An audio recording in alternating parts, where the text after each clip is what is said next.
to their level, and then at some point in time step it up even a little bit more than that.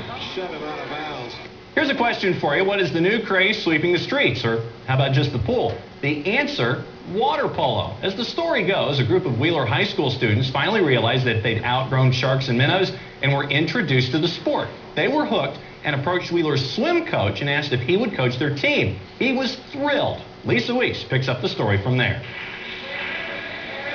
For 10 years, Richard Tabanero wanted to bring water polo to Georgia high schools. When the opportunity finally presented itself, he was ready to get the ball rolling and other schools involved. Well, I'm fortunate that I'm the president of the State Swimming Coaches Association, so I've been able to use my influence through the swim coaches to start some more teams up. That's how we went from the 4 from last year to 10 this year. And I have another 10 or 15 who have said they will commit to starting a team once it becomes a varsity sport. And that's my goal, is to make it a varsity sport within the next year or two. Because there were only 4 teams last year, Wheeler High School looked elsewhere for competition, and they found it going head-to-head with UGA, Tennessee, and NC State.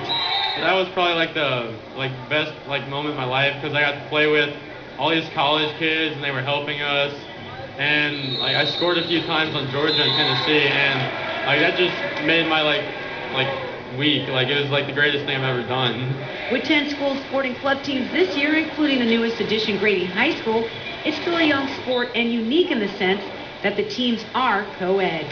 The girls get in there and duke it out with the guys. They're not afraid of them. I don't think they expect me playing the way I do, and then they're like, oh, they don't really want to play on me, and then the way they see me play, they're like, oh gosh, she's good. I want to play on her. Now, you don't have to be an Olympic swimmer to be a great water polo player.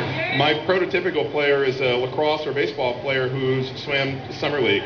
You don't have to be qualifying for Metros, but if you've got an ability to get up and down the pool and you can control the ball when you have it, we can teach you the rest.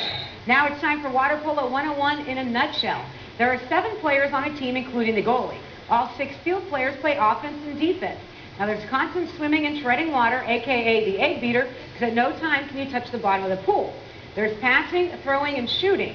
Now every time you handle the ball, the trick is you can only use one hand. It is an exciting sport and it's fun, and chances are if you try it once, you'll be hooked.